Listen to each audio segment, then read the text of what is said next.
बिहार की चुनावी पिच पर बहुत सारे स्टार प्लेयर्स हैं, लेकिन एक नए खिलाड़ी ने तूफान मचा रखा है। उनकी चर्चा हर खेमे में है। मैं बात कर रही हूँ पीके की, यानी प्रशांत किशोर की। प्रशांत जी, बहुत बहुत स्वागत रिपब्लिक भारत पर आपका। Thank you. आपकी सभाओं में बहुत भीड़ आ रही है। आपकी चर्चा आरजेडी खेमे में भी है, आपकी चर्चा बीजेपी खेमे में भी है, लेकिन जिन लोगों से आप मिल रहे हैं, जिन लोगों से मुलाकात कर रहे हैं, वो क्या कहते हैं आपसे? वो सिर्फ एक ही बात कह रहे हैं, वो बिहार में बदलाव चाहते हैं। अच्छा। भीड़ प्रशांत किशोर की वजह से नहीं आ रही है, भीड़ जनसुराज की वजह से नहीं आ रही है, भीड़ उस 30 बरस की मजबूरी की वजह से आ रही है, जिसमें कि लोगों को लालू जी के डर से नीतीश और मोदी के डर से लालू को वोट देना पड़ता रहा है। अब उनके सामने एक नया रास्ता, नया विकल्प दिख रहा है, जिसका नाम है जनसुराज। उनको दिख रहा है कि उनके बच्चों के लिए भी पढ़ाई और रोजगार हो सकता है। उनको दिख रहा है कि बिहार से भी पलायन बंद हो सकता है और बिहार भी अन्य राज्यों की तरह देश में तरक्की वाले राज्य बन सकता है। आप हर जगह ये कह रहे हैं कि एक ही समीकरण है बिहार में और वो बदलाव का समीकरण। बिल्कुल। तो ये बदलाव आपको नहीं लगता है कि हर जो नई पार्टी आती है वो यही बात कहती है कि बदलाव होना चाहिए? बिल्कुल ठीक बात है। हाँ। लेकिन जो बिहार में यूनिक है कि 35 बरस से लालू नीतीश यही चल रहा है। सही बात। और लोग उनको हटाने की कोशिश करते रहे हैं। ये लोगों का भ्रम है कि लोग लालू नीतीश को चाहते हैं। आपके दर्शकों के लिए बता दूं, लालू यादव को बिहार की जनता ने सिर्फ जीवन में एक बार 1995 में चुनाव जिताया। तब से लोग उनको हटा के ही रखे हैं या हटाने की कोशिश कर रहे हैं। उसी तरह नीतीश कुमार को सिर्फ 2010 में एक बार 117 सीट मिला। बाकी समय लालू यादव कांग्रेस की मदद से और नीतीश कुमार भाजपा की मदद से सरकार में बने हुए हैं। कोई बड़ा प्रयास हुआ नहीं है, कोई नया विकल्प जनता को मिला नहीं। अब जनता को दिख रहा है कि पहली बार 243 सीट पर एक जनता के द्वारा बनाया हुआ विकल्प, ईमानदार विकल्प जनता के सामने है, तो जनता अब उनके साथ जाना चाहती है। देखिए, मैं तो इसलिए ये चाय पर चर्चा कर रही हूँ क्योंकि आपने तो बहुत रणनीतियां बनाई हैं प्रधानमंत्री नरेंद्र मोदी के लिए, आपने रणनीति बनाई नीतीश कुमार के लिए, आपने रणनीति बनाई है ममता बनर्जी के लिए, स्टालिन के लिए। वो रणनीति बनाते बनाते क्या आपने अपनी जीत की रणनीति तैयार कर ली है? बिल्कुल ठीक बात कहा आपने। रणनीति बनाते थे, रणनीति ही बना रहे हैं। अब नेताओं और दलों का रणनीति बनाते बनाते अब तय कर लिया कि बिहार की जनता का रणनीति बनाना है, बिहार के युवाओं का रणनीति बनाना है, बिहार के उन बच्चों का के लिए रणनीति बनानी है जिनको मजबूरी में अपने परिवार का, अपने बच्चों का पेट पालने के लिए 10-12 हजार रुपए के लिए दिल्ली, बॉम्बे, कोयम्बटूर जाना पड़ता है, गाली सुननी पड़ती है। अब रणनीति हमने वो बनाया है कि उन बच्चों को छठ के बाद बिहार से बाहर नहीं जाना पड़ेगा। जब आप रणनीतिकार होते हैं किसी के, तो आप उनके बहुत करीबी व्यक्ति होते हैं, तो आप उनकी स्ट्रेंथ्स भी समझते हैं, आप उनकी वीकनेसेस भी समझते हैं। ऐसा व्यक्ति अगर प्रतिद्वंदी बन जाए, जो आप बन गए हैं, तो बहुत बड़ा खतरा होता है। अब खतरा जिनको होगा वो होगा। किसको होगा? लेकिन जिनकी रणनीति हम बना रहे हैं उनको जीत मिलती रही है। तो इस बार बिहार के युवा जीतने जा रहे हैं, बिहार के बच्चे जीतने जा रहे हैं।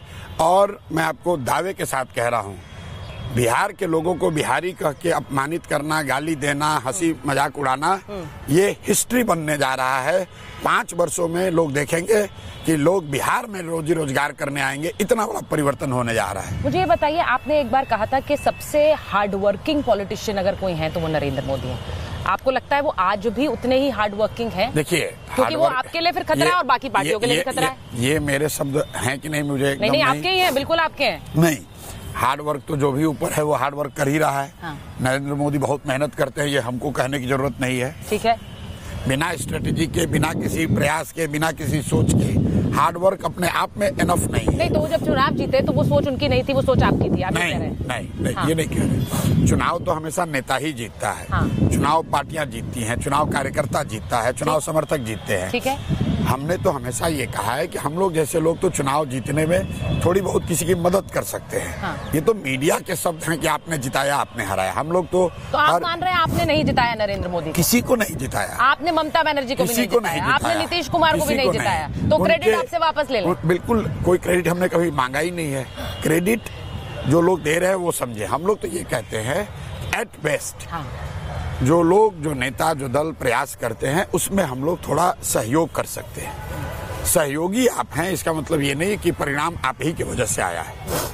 अच्छा मुझे ये बताइए, नीतीश कुमार के साथ आप रहे, उसके बाद आपने जेडीयू भी ज्वाइन करी थी, लेकिन अब अगर नीतीश कुमार के लिए आप कहते हैं कि उनका समय खत्म हो गया है, तो क्यों आप ऐसा कह रहे हैं? क्योंकि वो हर आदमी का नहीं, वो स्वास्थ्य की वजह से है या उनकी मेनली स्वास्थ्य है। हाँ, मेनली स्वास्थ्य है और पिछले 5-7 वर्षों की राजनीतिक हाराकिरी है। हाँ, दोनों बात है। ठीक है।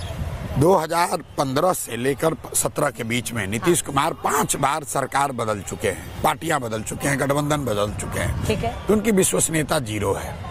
नीतीश कुमार जो 2005 से यहाँ मुख्यमंत्री हैं, उनके मुख्यमंत्री 20 साल के काल को आप 2 भाग में देखिए। एक कालखंड जब 2005 से 2014 का है, ठीक है, जिसमें नीतीश कुमार प्रशासन के लिए, सुशासन के लिए, बिहार में विकास के किए गए प्रयास के लिए जाने जाते थे, ईमानदारी के लिए जाने जाते थे। और आज उसके बाद के नीतीश कुमार पलटी मारने के लिए, कुर्सी बचाने के लिए, लूट और भ्रष्ट वाले राज के लिए, बिहार में कुव्यवस्था के लिए, अपराध के लिए इनकी सरकार जानी जाती है। तो 14 के नीतीश कुमार और 25 के नीतीश कुमार में फर्क है। ये राजनीतिक 14 से 25 तक भी उन्होंने कई बार पलटी मारी, लेकिन यही तो कह लोगों रहे ने हैं। पलटी नहीं मारी है। बिल्कुल मारी, लोगों ने पलटी मारी। अब फिर यही आप लोगों को ध्यान नहीं रहता है। बता दीजिए कैसे। 2010 में नीतीश कुमार को बिहार की जनता ने 117 विधायक जिताए थे, 25 सांसद, ठीक है। 2020 आते आते उनके 42 विधायक हैं और 12 सांसद। लोगों ने नीतीश कुमार को विधानसभा में 1/3 कर दिया, हाँ, और लोकसभा में आधा कर दिया, ठीक है। तो आप कह रहे हैं जनता वोट देती जा रही है। आप बताइए। नहीं, रुकिए, ये बात सत्य है कि उनकी सीटें कम हुई हैं, मैं ये मान रही हूँ। कम नहीं हुई है, सुनिए, उनकी विश्वसनीयता भी कम नहीं हुई है, सिर्फ कम नहीं हुई है, ठीक है। 243 के विधानसभा में, हाँ, अगर 42 विधायक आपको मिले हैं, तो जनता ने आपको सत्ता का मैंडेट दिया है कि हटाने का मैंडेट दिया है, ठीक है। वैसे समीकरण की बात कीजिएगा तब तो मधु कोड़ा एक बार बन गए झारखंड के मुख्यमंत्री, हाँ, निर्दलीय जीतकर। तो इसका मतलब क्या? एक बार सुनिए, नीतीश कुमार एक बार, तो वैसे नीतीश कुमार एक बार बने हैं। नीतीश कुमार एक ही बार बने हैं, क्योंकि हाँ, इससे पहले जब बने थे, हाँ, तब इनको मैंडेट था, हाँ। इस बार जो 2020 में बने, वो 42 विधायकों के साथ नीतीश कुमार पहली बार बने हैं मुख्यमंत्री। इससे पहले उनके 75 117 विधायक थे। जनता दल यूनाइटेड बिहार की सबसे बड़ी पार्टी थी। सही बात।